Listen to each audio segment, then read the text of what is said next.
Clear है कि ईंट का जवाब पत्थर से दिया जाएगा। अब ये जवाब कब दिया जाएगा और इंडिया की तरफ से क्या होगा, बहुत बड़ा सवाल है जो पूरा पाकिस्तान और इंडिया ये जानना चाहता है। आज के शो में भी हम इसके ऊपर बात करेंगे और साथ साथ ये बात भी करेंगे कि पहलगाम का जो वाकया था उसमें इंडिया ने हमें सबूत पेश करने थे, लेकिन इंडिया ने सबूत कोई नहीं पेश किया, लेकिन आज पाकिस्तान ने सबूत सामने रख दिए हैं।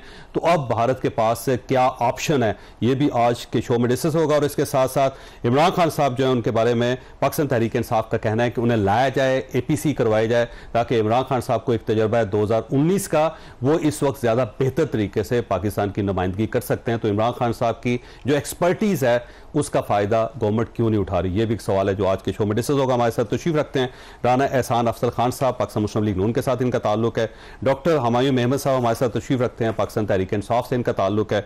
और ब्रिगेडियर रिटायर वकार हसन साहब हमारे साथ तशरीफ रखते हैं, दफाई तजियाकार हैं। तो सबसे पहले डॉक्टर साहब आपकी तरफ आऊंगा, ये फरमाइएगा सर कि इमरान खान साहब अगर आज बाहर होते तो सूरत हाल बेहतर होती। बिस्मिल्लाहिर्रहमानिर्रहीम, या का नाबुदो व या का नस्ताईन। देखिए, इंडिया ने जो करना था, जिस तरीके से उन्होंने एक फॉल्स फ्लैग ऑपरेशन और जिस तरीके से ये सारा करना था, वो शायद उस वक्त भी करते। और ये याद रहे कि जो UN में जब इमरान खान ने 2019 में जब बात की थी, जब पुलवामा का हुआ था, तो उन्होंने एक किस्म की पेशन गोई कर दी थी कि ये लोग एक और इस किस्म का भी वे काम करेंगे और पाकिस्तान के ऊपर वो डाल देंगे। फिर उन्होंने कहा था कि फिर अगर आप ये देखें, मवाजना क्या था कि अगर हमारा मुल्क से कोई दूसरा मुल्क है वो 7 गुना उनकी आर्मी बड़ी है, तो फिर हमारे पास क्या ऑप्शंस क्या रह जाते हैं। और दुनिया को उन्होंने ये नहीं बताया था कि क्या, उन्होंने कहा था कि ऑप्शंस हमारे पास ये। फिर उन्होंने ला इलाहा इल्लल्लाह की बात करते हुए कहा था हमारे पास एक ही ऑप्शन है। अगर मैं अपने आप से पूछूं कि मैं तो लड़ूंगा, और अगर एज ए न्यूक्लियर स्टेट जब मैं लड़ूंगा तो इसके कंसिक्वेंसेस होंगे। अब ये कोई थ्रेट नहीं थी, ये एक किस्म का बताना था कि कंसिक्वेंसेस क्या थी। अच्छा, उसके पीछे जो बात आ जाती है वो ये है कि जब आप अपना पॉइंट आगे बताते हो, बयान करते हो एज ए लीडर, आप थोड़ा सा एग्रेसिव स्टैंस के साथ अपना पॉइंट करते हो। आप ये नहीं करते हो कि आप उन्हें, बजाय आप चीजों की डिमांड करने के, आप उन्हें ऑफर करना शुरू कर दो। ठीक है ना। मसलन ये है कि उनके, हम सारे कह रहे हैं कि जो उन्होंने पास कोई सबूत नहीं है। अब उसमें ये कहने की क्या जरूरत है, आओ मिल के बैठ के देखते हैं कि सबूत। पुलवामा में सुन लेना, इमरान खान साहब ने ये किया था, सुन लेना, उन्होंने यही कहा था सबूत लेकर आए। उन्होंने डिमांड की थी। देखिए, 2 चीजें उन्होंने कहा, आप सबूत दिखाओ हमें। ये नहीं कहा था कि आओ मिल के हम एक कमीशन या सबूत बनाओ। आपको याद नहीं, ये कहा था कि आप इंटरनेशनल कोई ऑब्जर्वर देख लें और आप सबूत लेके आए। अगर हम जिम्मेदार हुए तो हम फिर इतराफ करेंगे, और अगर हम जिम्मेदार नहीं है तो फिर आप जिम्मेदार। इस दफा कौन से खिताब किया था इस दफा उस टोन, मैं तो वो बता रहा हूँ ना जो उन्होंने इंटरनेशनल, उसमें कोई वो नहीं। नंबर 2, फिर आप देखिए कि अभी सेनेट में जो इसहाक डार साहब हैं, वो फॉरेन मिनिस्टर भी हैं, डिप्टी प्राइम मिनिस्टर भी हैं। उन्होंने बताए थे कोई 5, 10, 15 मुल्कों के नाम बताए कि मैं इनसे मिला, इनसे मिले। इसके बरअक्स इंडिया कोई 100, 125 के करीब मुल्कों के सफारतकारों से मिला है। अपना पॉइंट ऑफ व्यू क्या है, सच है झूठ है, लेकिन उन लोगों ने ज्यादा मुल्कों के साथ किया हुआ है। एंड दिस इज व्हाट सफारतकार जो होता है उसका काम ही यही होता है कि वो अपनी चीजों को उस लिहाज से एड्रेस करें। फिर हमें जो सबसे बड़ा नुकसान पहुंचा है वो हमारे अपने जो डिफेंस मिनिस्टर साहब हैं, उन्होंने जो बातें कर दी हैं वो बातें अब हर जगह वो कर देंगे। ये लूज टॉक बेसिकली जो होता है ना, ये आप ये मत समझे कि जब अब आपके पास एक ओहदा अल्लाह ताला ने आपको दे दिया तो कम से कम उस ओहदे की इज्जत रखे। नंबर 3, फिर मैं उनकी बात करता हूं जो हमारे इंटीरियर मिनिस्टर हैं। जब हमारी बारी आई थी तो उन्होंने कहा था कि 5 मिनट गोलियां चलेंगी और फिर आप सब लोग ठीक हो जाएंगे। इधर जब बात आई तो वो खामोश हो गए, इधर जब बात आई तो वो उल्टी सीधी बातें शुरू कर दी उन लोगों ने कि भाई आए मिलके बैठ गए। सही मुकदमा पेश नहीं कर रहे पाकिस्तान, ये पाकिस्तान को उस तरीके से डिफेंड कर नहीं पा रहे। और उसकी बेसिक वजह ये है कि हमने बहुत दफा 2-3 दफा देखा है जिसमें मियां नवाज शरीफ साहब ने बताया था कि जी कारगिल के टाइम पे उन्होंने कहा था कि इन लोगों ने किस तरीके, और था कि पाकिस्तान बीच में इन्वॉल्व था, उन्होंने गलत किया था। फिर एक और जगह पे था बंबई हमले में, उन्होंने कहा था कि ये सारी दहशतगर्दी पाकिस्तान की तरफ से आई थी। फिर उसके बाद इस दफा तो उन लोगों ने कोई बयान ही नहीं दिया।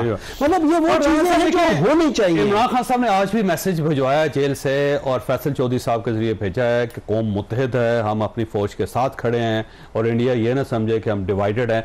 तो आज भी जेल से भी अच्छा पैगाम दे रहे हैं, तो क्यों नहीं आप उनको एंगेज करते ताकि एक नेशनल कंसेंसस के साथ पाकिस्तान का बयानिया जाए। बिस्मिल्लाह रहमान रहीम। देखें, अल्हम्दुलिल्लाह सबसे पहली बात तो ये कि इंडिया जो है वो बैकफुट पे है। और वो कैसे बैकफुट पे है? एक तो पहलगाम को 7 दिन हो गए, एक बूंद शवायद की इंडिया जो है अपने लोकल मीडिया को नहीं पेश कर सका, इंटरनेशनली नहीं पेश कर सका। और इंडिया का जो बयानिया था कि पाकिस्तान ने ये कराया है, उसको दुनिया में एक मुल्क ने भी सपोर्ट नहीं किया। अमेरिका हो, चाइना हो, मिडिल ईस्ट हो, किसी ने ये नहीं माना कि पाकिस्तान सबूत लेके आओ भाई। अच्छा, उसके बरक्स आपके प्राइम मिनिस्टर शहबाज शरीफ ने क्या दावा किया? उन्होंने कहा कि न्यूट्रल आप प्लेयर ले आए और ना सिर्फ आप जाफर यानी कि पहलगाम को इन्वेस्टिगेट करें, हम तैयार हैं, आप जाफर एक्सप्रेस को भी करें ताकि दूध का दूध पानी का पानी हो। और आज आपने जो है DGISPR ने सबूत पेश करते और वो क्या साबित कर रहे हैं सबूत कि इंडिया स्टेट स्पॉन्सर्ड टेररिज्म के अंदर जो है वो मेजर है। फिर ये कह रहे हैं कि हमारा कुछ स्टांस वीक जा रहा है। आज डिप्टी प्राइम मिनिस्टर ने क्या कहा कि हम ऑफेंस नहीं करेंगे, हम अग्रेसर नहीं बनेंगे, लेकिन अगर आपने मिस एडवेंचर किया तो ईंट का जवाब हम पत्थर से देंगे। तो मेरे ख्याल से ये हम सफारत जो डिप्लोमेटिक अगर लिहाज से देखें तो इंडिया बैकफुट पे, क्योंकि वो सबूत नहीं दे पा रहा। और दूसरे लिहाज से अगर दिफाई लिहाज से देखें तो हम वी आर रेडी। अगर इंडिया मिस एडवेंचर करता है तो विद इन सेकेंड्स हमारा रिस्पॉन्स होगा। तो मैं समझता हूं कि इंडिया और मोदी सरकार कॉर्नर्ड है इस वक्त। और देखें उनका रिएक्शन क्या है। उन्होंने हमारे चैनल बंद कर दिए, उन्होंने हमारे यूट्यूब, क्योंकि जो इंडियंस हैं वो इंडियन मीडिया को नहीं देख रहे, वो पाकिस्तानी मीडिया से उनका जो प्रोपोगेंडा वो बस्ट हो रहा है। तो मैं समझता हूं कि अल्हम्दुलिल्लाह आप देख लें, आपको पाकिस्तानी मीडिया बड़ा बुरा लगता था, आप जरा कंपेयर करें ना इंडिया के साथ। हाँ, नहीं बिल्कुल, हम आपको फरिश्ता लगेंगे। देखिए, अब जो आपका सवाल है, देखें मैं अब ये मैं अप्रिशिएट पहले तो करना चाहूंगा कि बड़ी अच्छी तकारीर सेनेट में हुई, पार्लियामेंट के अंदर हुई और यकजहती जो है वो नजर आनी चाहिए। लेकिन ये करती है ना PTI के दहशतगर्दी पर नेशनल सिक्योरिटी का हो तो कहें जी खान साहब को ले आए, उससे पहले अमेरिका के कंधे इस्तेमाल करने की कोशिश की। देखें, इमरान खान ने 2019 में बड़ा अच्छा ऑपरेशन किया था जब अभिनंदन का त्यारा गिरा था। तो आपको इस एक्सपर्टीज का फायदा उठाना चाहिए। जहाज चला रहे थे, देखें वो तो हमारी नेवी ने किया था ना, नहीं और वो देखें सॉरी एयरफोर्स ने किया था, हमारी एयरफोर्स ने किया था। पाक अफवाज जो है वो बॉर्डर पे थी। तो अभी भी अल्हम्दुलिल्लाह वही पाक अफवाज है, वही नेवी है, वही एयरफोर्स है जो तैयार है, बैठी है, इंतजार में है कि इंडिया मिस एडवेंचर करता है तो वील टेक देम ऑन। देखिए, तो पाकिस्तान का न्यूक्लियर प्रोग्राम जो था वो आर्मी ने बनाया था, आर्मी के पास ही था, उन्होंने ही वो धमाके किए थे। आज तक आप प्राइड ले रहे हैं? नहीं, देखें वो भी उनको क्रेडिट, एग्जीक्यूटिव का डिसीजन था। तो ये भी तो एग्जीक्यूटिव का डिसीजन था ना कि हमने लड़ना है, नहीं देखिए हत्यारों को मारना है हमने। देखें फिर ये भी था कि अभिनंदन को हमने वापस कर दिया। और वो देखें, मैं उसमें नहीं, बात ये है कि खान साहब जो हैं वो 14 साल की सजा काट रहे हैं। अब हर ऐसे मौके पे जी उनको बाहर निकाल लें। ये क्या जो ऑपोजिशन लीडर हैं वो PTI के नहीं है? वो क्या रहनुमाई नहीं कर सकते PTI की? जो जनरल सेक्रेटरी हैं, जो चेयरमैन हैं, वो करें रहनुमाई। अब ये क्या हर बात पे जी आप कभी वो किसी की कंधों के ऊपर बंदूक चलाएं। अभी ये मोदी अब ये मिस एडवेंचर कर रहा है तो इसको जी समझें कि इस वक्त हम अपना पर्सनल इंटरेस्ट को निकाल लें। तो ऐसा नहीं करना चाहिए PTI को। देखें, अब इनकी पूरी जमात है, मौजूद है, हुमायूं साहब हैं, बड़ी अच्छी बात करते हैं, ये भी सारों के बयान आ रहे हैं और वो PTI को रिप्रेजेंट कर। ठीक है, पर साहब आपकी दीवान है। सर ये फरमाइए, 7 दिन हो गए पहलगाम के वाकये को और रोज ऐसा महसूस होता है कि कोई ना कोई मिस एडवेंचर इंडिया की तरफ से होगा। 7 दिन आराम से गुजर गए हैं, लेकिन अब इंडिया के अंदर से क्लेम किया जा रहा है कि 13वीं से पहले क्योंकि वहां पे एक रिचुअल है ना, आपको पता होगा कि 13वीं मनाई जाती है, जिस तरह हमारा सोई मनाया जाता है तो वहां पे 13वीं मनाई जाती है। तो उनका कहना है कि 13वीं से पहले कुछ ना कुछ होगा। तो इंडिया क्या कर सकता है और हमारी तैयारी क्या है? जी, इससे पहले मैं छोटा सा अपना एक्सपीरियंस बता दूं। 4 दिन से मैं इंडियन चैनल पे जा रहा हूँ, इंक्लूडिंग अर्नब फार्मिंग। और ऑनेस्टली जो वहाँ पे एनवायरनमेंट है, मतलब उनका बस ही चल रहा था कि बाहर निकल के स्क्रीन से ना मेरी बोटियां नोच लें। मैं कहता हूँ कि जहालत और बदतमीजी का कुतुब मीनार बन चुका है गोदी मीडिया, और ये probably that is the environment. अच्छा, थोड़ा सा मैं इसमें एक इसका व्यू लूंगा लॉन्ग टर्म, कि जो डॉक्टर चीमा का थीसिस है कि 2014 से आप देख लें, इर्रिस्पेक्टिव ऑफ किसकी यहाँ पे गवर्नमेंट थी, मूडी इज देयर और आपका जो ट्रेजेक्टरी है रिलेशन की खराबी हुई है, खराबी की तरफ गई है। तो इसमें एक तो प्रेसिडेंस ठीक है 2019 की जरूर बात करें, लेकिन आगे आप देखें कि आज क्या हो रहा है। सो इट मीन्स के you are now into a perpetual state of hostility. ये बांधने पल्ले ये स्पोर्ट्स से जी ताइफे जा रहे हैं तो आर्टिस्ट आ रहे हैं, उन्होंने तो बंद कर दिया। आई डाउट इट के अगले आई फोर्सी के 2030 तक मेरे ख्याल जब तक मोदी है, अगर उसको फोर्थ टर्म मिलती है तो हालात इससे वर्स्ट होते। एक तो ये है कि जब इंडस वाटर ट्रीटी की बात हुई है, इस पे जो भी हम करेंगे इंशाल्लाह रिस्पॉन्स आ रहा है, चाहे मिलिट्री का है, चाहे लीगल है, चाहे पॉलिटिकल है, डिप्लोमेटिक है। But now you are into perpetual state of hostility, यानी कि आप एक लंबी लड़ाई के लिए तैयार हो जाए। और ये कैसे खत्म होगी, आई हैव माय डाउट, मुझे कोई कंक्लूजन नजर नहीं आता। जो तैयारी है आई थिंक इसमें बड़ा जरूरी है कि मिलिटरीली भी जिक्र होता है 7 टाइम है, 7 टाइम लार्जर नहीं है, it is let's say 3 time larger. और उसके अंदर अगर आप देखें जो कमिटमेंट है भारत की, जो स्पेशली ईस्टर्न फोर्सेज हैं जो चाइना के बॉर्डर पे पहले नहीं था, they could take out almost 90% of the army, अभी नहीं कर सकते। ईस्टर्न कमांड उनकी फंसी हुई है 3 रियासतों में, बांग्लादेश के साथ हालात खराब है, सिलीगुड़ी कॉरिडोर वगैरह, तो वो एक मेजर चंक जो है इन्फेंट्री का उसका निकल जाता है।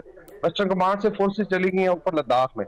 तो एक्चुअली इस वक्त अभी एयरफोर्स और नेवी को भी डिप्लॉय करें तो एक्चुअली इस वक्त पैरिटी है। आप कह रहे हैं 1.5 गुना पाकिस्तान से ज्यादा स्ट्रेंथ है नंबर्स में। टेक्नोलॉजिकली अगर आप मेरी बात नहीं सुनते तो HS पनाग है लेफ्टिनेंट जनरल, ही राइट्स वेल, इंडिया के एक सिख 15 कोर के कमांडर थे कश्मीर में, ऑक्युपाइड कश्मीर। उन्होंने लिखा है जी कि you are not at this stage whether technologically और मिलिटरली या जो कॉम्बैट पावर है नहीं है कि आप कुछ कर सकें। एंड ही सेड कि आप स्ट्रेच करें पाकिस्तान को। तो क्या हम एक स्ट्रेच लड़ाई की तरफ जा रहे हैं? लाइक पैराक्रम जब हुआ तो उसमें साल पूरा बैठे रहे और उसके अंदर कोई इंडिया ढूंढेगा, जज साहब कह रहे हैं, फिर भी कह रहे इस anybody guess, but I feel कि now you are into a long war. और अगर इंडस वाटर ट्रीटी के जो बातचीत हो रही है वो let's say starts you know affecting the other 2 reverse Chenab और झेलम को, जैसा अभी वाटर मनूवर शुरू हो गया कि एकदम पानी छोड़ देगा, आपके स्ट्रक्चर को धचका पहुंचाएगा, फिर रोक लेगा। तो ये वाटर मनूवर की कुछ मैंने ब्रेक लेनी है, सवाल आपके पास छोड़ के जा रहा हूं कि आज वहां पे नॉर्दर्न कमांड जो वो चेंज हो गई, उनके नॉर्दर्न कोर कमांडर जो वो बदल गए इंडिया के अंदर। अब सवाल ये है कि अगर वार हो रही है, वार के करीब है, तो अगर आपने कमांडर चेंज कर दिया तो उसका क्या इफेक्ट होगा? छोटी सी ब्रेक और ब्रेक के बाद दोबारा जरूरत।